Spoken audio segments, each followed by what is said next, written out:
Hola, bienvenidos al canal de psicólogoespecialista.es.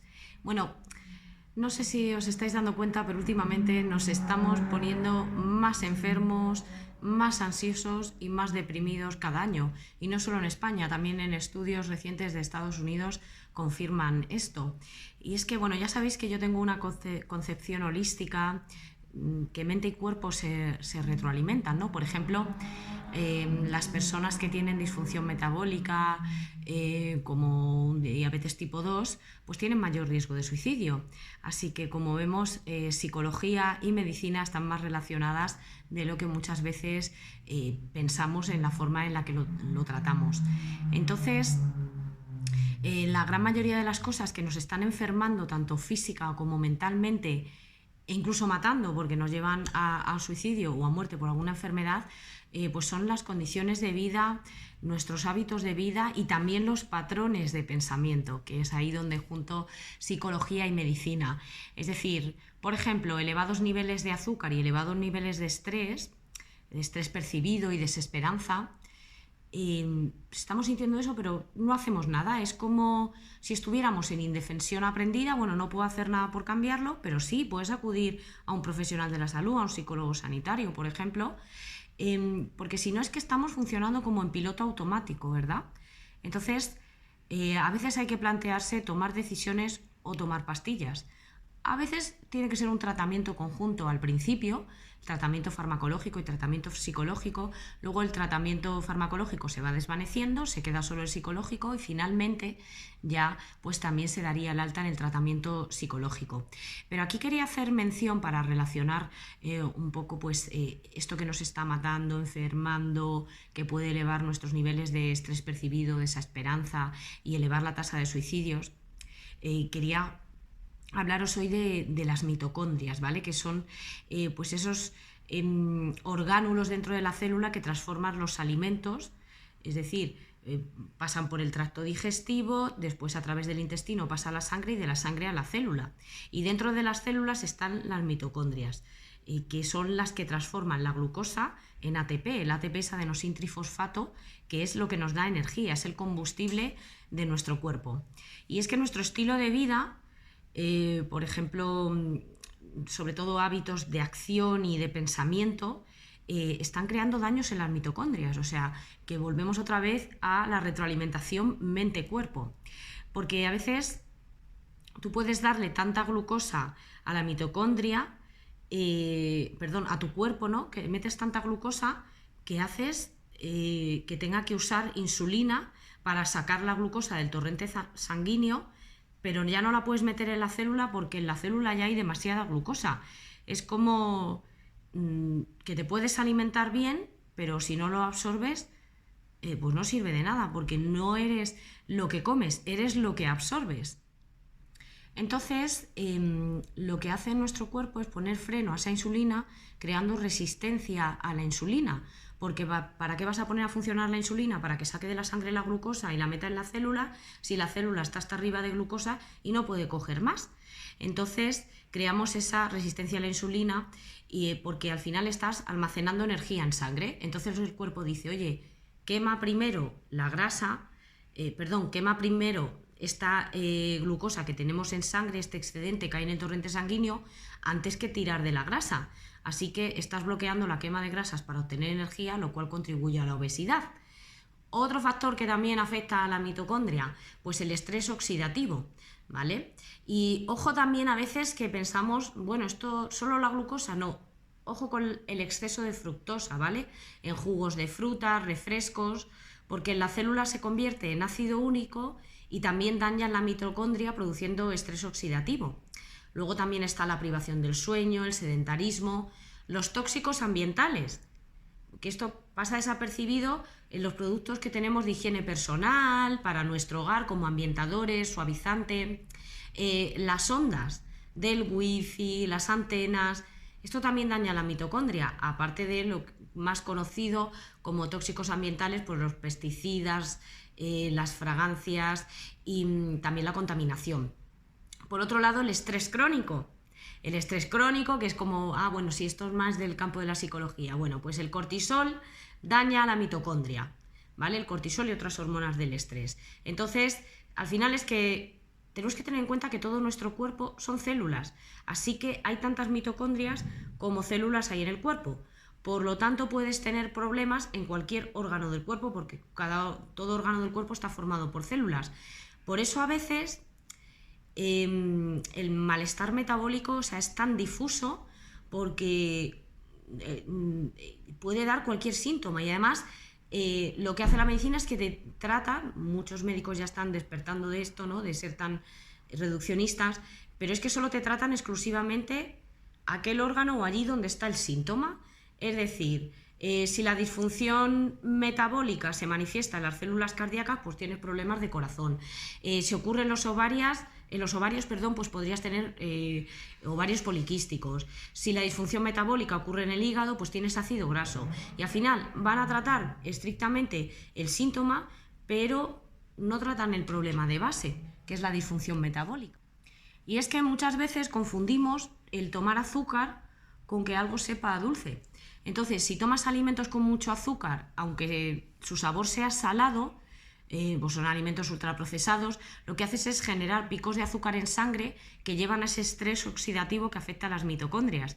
Y esto lleva a la inflamación crónica de bajo grado si mantienes en el tiempo esa forma de alimentarte, porque se generan radicales libres.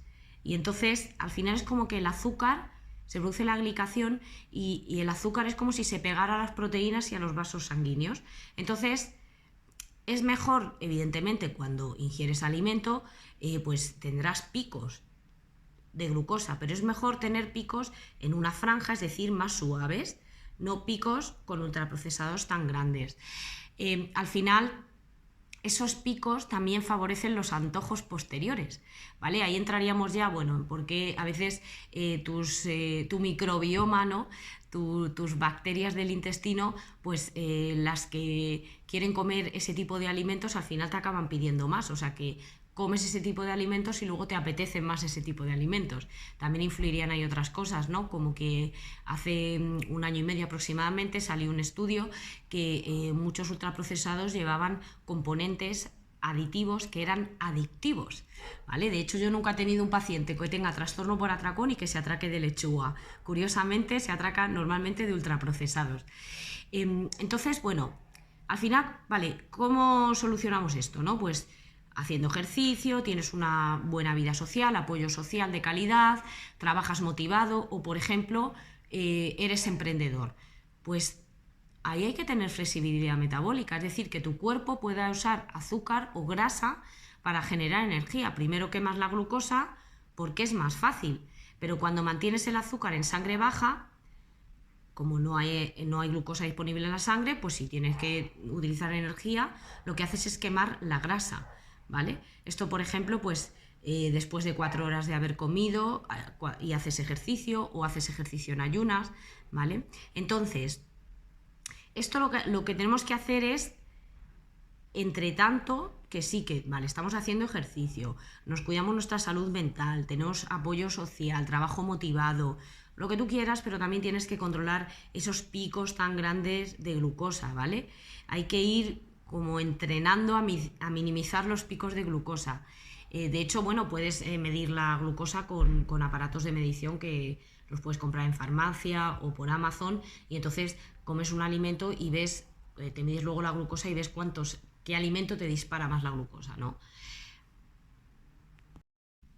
El estrés eleva el nivel de azúcar en sangre incluso en ayunas, porque tu cuerpo está percibiendo que hay una amenaza física o psicológica. Entonces nuestra mente tiene un gran control sobre nuestro cuerpo y sobre la disfunción metabólica, porque te pone en modo lucha o huida, que es lo que tú estás percibiendo en tu realidad, una amenaza, y entonces tienes que huir o luchar. Por lo tanto, inundas el torrente sanguíneo con glucógeno almacenado en el hígado para que tus músculos se alimenten de él. Si estás en el gym, pues lo quemas porque lo utilizas. Sin embargo, en el estrés psicológico, lo que ocurre es que pues a lo mejor estás sentado en tu sofá, pues rumiando cosas, dándole vueltas, entrando con pensamientos en bucle y preocupaciones, entonces tienes un pico, pero no lo quemas porque no hay activación por parte de los músculos.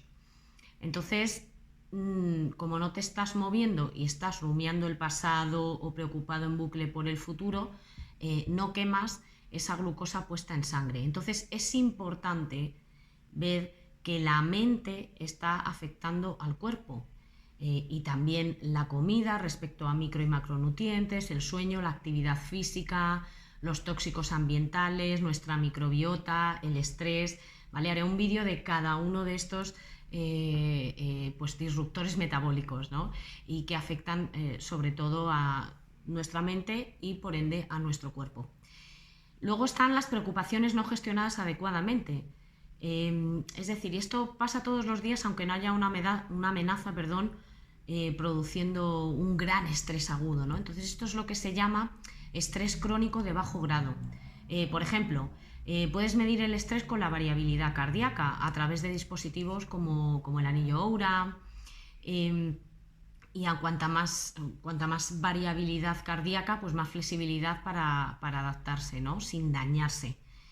Entonces, no pasan, la variabilidad cardíaca lo que indica es que no pasan exactamente, es que no pasan exactamente los mismos segundos entre todos y cada uno de los latidos, ¿vale? Y entonces, a mayor estrés, menos variabilidad cardíaca, entonces menos capacidad, menos flexibilidad de adaptación sin dañarse. Entonces, bueno, pues para esto hay diversas intervenciones que ya hablaré en otros vídeos, pues respiración profunda, autoinstrucciones, reestructuración cognitiva, etc. Entonces, imagínate que tú dices, pues es que yo estoy haciendo todo bien, como saludable, hago ejercicio, duermo bien, tampoco tengo un gran factor de estrés. Bueno, aquí normalmente suele haber pues temas de la infancia o experiencias pasadas, ¿no? Que entonces te hace ver el mundo o el futuro como amenazante o un sitio no seguro. Es como un miedo crónico, es una alerta crónica con autoexigencias excesivas y constantes. Por ejemplo, el miedo hace que todos tengamos sensación de que perdemos nuestro poder y a veces incluso llega a hacer que dependamos de medicación toda la vida. Porque a veces lo que se suele utilizar al principio es una combinación del tratamiento farmacológico y psicológico. Luego, a medida que vamos mejorando, se va desvaneciendo el tratamiento farmacológico, te quedas solo con el psicológico y finalmente, pues también se desvanece el tratamiento psicológico. Entonces, lo importante es centrarnos en estrategias de salud y no en estrategias que te mantienen enfermo o dependiente de una medicación, porque además la mayoría de los medicamentos que son de por vida solo gestionan los síntomas, pero no aportan salud. Por ejemplo, quitarle el medicamento para diabetes a un diabético, su diabetes no desaparece, ¿vale? Entonces, lo que hacen los medicamentos es sí, te alivian la sintomatología, extienden la vida, pero no mejoran el funcionamiento celular óptimo, ¿vale? Entonces, por ejemplo, tenemos ya muchos datos, muchas investigaciones acerca de la microbiota y su relación con la inflamación. El doctor William Davis, por ejemplo, en sus investigaciones pues descubrió que la microbiota afecta a la ansiedad y a la depresión, a la obesidad, a la diabetes tipo 2, a la demencia, a enfermedades autoinmunes, al aumento de los triglicéridos, al ácido graso. También se altera por tomar ciertos antibióticos, por ejemplo como la amoxicilina. Entonces, ¿qué podemos hacer también? No solo trabajar a nivel psicológico, sino también a nivel físico, porque ya os digo que pues, a mí la psicología no me gusta separarla de la medicina, porque realmente mente y cuerpo, tanto lo físico como lo mental, está todo muy unido, ¿no? Entonces, pues lo ideal sería, por ejemplo, averiguar en ti mismo, porque depende de dónde procedas, de cómo sea tu alimentación desde pequeño, de lo que más haya producido de forma natural en la zona en la que tú vives, pero yo probaría, digamos, con los 3 caballos del apocalipsis, por decir, jinetes, ¿no?, del apocalipsis, por decirlo de alguna forma, el trigo, el arroz y el maíz. Prueba durante 3 semanas a estar sin comer nada de trigo y ver cómo te sientes. También afecta a tu estado de ánimo, ojo, no solo a la inflamación. Prueba a estar sin arroz 3 semanas, ver cómo te sientes, y prueba a estar sin maíz pues eso, 3 semanas y ver cómo te sientes, ¿no? Entonces lo suyo, lo normal es que sobre todo en países occidentales, lo más lógico, vamos, lo que más se da, perdón, no más lógico, sino lo más común que se da para revertir esa inflamación es excluir el trigo y los granos, filtrar el agua, cuidado porque aquí se elimina el magnesio. El magnesio afecta también a lo que es la relajación, igual que el calcio, digamos así a grosso modo, que sirve para la contracción muscular, el magnesio pues más para la relajación muscular. Entonces, sí comer alimentos fermentados, vitamina D si no te da mucho el sol, pues en suplementos. Y luego a veces no se trata de, bueno, tengo que dejar de comer ahora gluten, tengo que dejar de comer arroz para siempre, no. Se trata de que experimentes y veas que es mejor para ti. Y no es que nunca jamás lo vuelvas a comer, te estás 3 semanas y luego lo puedes comer, pero muy de vez en cuando y en pequeñas cantidades. Pero al principio sí que tienes que eliminarlo completamente para reducir toda esa inflamación y mejorar lo que sería tu microbiota. Después, a ver, no es que el trigo, el arroz o el maíz sean tóxicos, es que ya no son como eran hace años porque ha habido modificación genética, ¿de acuerdo? Aquí, pues bueno, hay mucho dinero invertido en esto y entonces los granos y el trigo están modificados, ¿vale? Entonces, ¿por qué modificamos esto? Bueno, pues se hizo así. Por ejemplo en los cereales, pues para aumentar el rendimiento por hectárea. Entonces, a nivel económico y de tiempo, sale mejor, pero claro, a nivel de salud, a largo plazo, eso es lo que no nos hemos preguntado. Bueno, y como os comentaba, va unido mente-cuerpo, entonces no es solo lo que ingieres afecta al cuerpo y a la mente, sino es que también la mente te va a dar más ganas de comer normalmente. Si tenemos sintomatología depresiva, ansiosa o estrés, pues lo que vamos a tener son más ganas de comer azúcares de absorción rápida, azúcares simples, ¿vale? Entonces, esto puede producir endotoxemia, que bueno, pues es la presencia de microbios que en el intestino grueso, ok, ahí deben estar, pero si pasan al intestino delgado, ahí no deben estar, porque además el intestino delgado es permeable para absorber nutrientes, pero ¿qué ocurre? Que luego pasan a la sangre si en el intestino delgado tenemos microbios, ¿de acuerdo? Y la endotoxemia pues es un factor que facilita mucho y mantenedor de la sintomatología ansiosa, depresiva, la psoriasis, el cáncer, la resistencia a la insulina y un largo etcétera, ¿no? Entonces, ¿qué ocurre? Que estos microbios mueren en el intestino y entonces generan LPS, que es una endotoxemia, es la más común, e ingresan al torrente sanguíneo. Primero lo recibe tu hígado, pero luego ya es a nivel sistémico, de todo el sistema. Entonces así es como se exportan sus efectos pues a lo que es el tracto intestinal superior. Y su aumento en la sangre es que es el mayor problema, no ya en el hígado, en la sangre. Por eso a veces pensamos, bueno, sí, pero del intestino, ¿cómo pasa? Del tracto intestinal inferior, ¿cómo pasa al cerebro? Bueno, también está el nervio vago, aparte de todo lo que es la circulación sanguínea. Por otra parte tenemos el SIBO, que es que, por ejemplo, en Estados Unidos se hizo un estudio reciente y el 40% de personas en Estados Unidos tienen SIBO, que es sobrecrecimiento de bacterias en el intestino. Entonces, si tu médico te da medicamentos para disminuir el azúcar en sangre, pero no va a abordar el SIBO que hay detrás, o sea, lo que es la raíz, solo va por el síntoma que es alto azúcar en sangre, entonces la endotoxemia te puede estar condenando a un aumento de peso, a diverticulitis, a problemas emocionales, sobre todo sintomatología ansiosa y depresiva, y a un mayor riesgo de problemas cognitivos.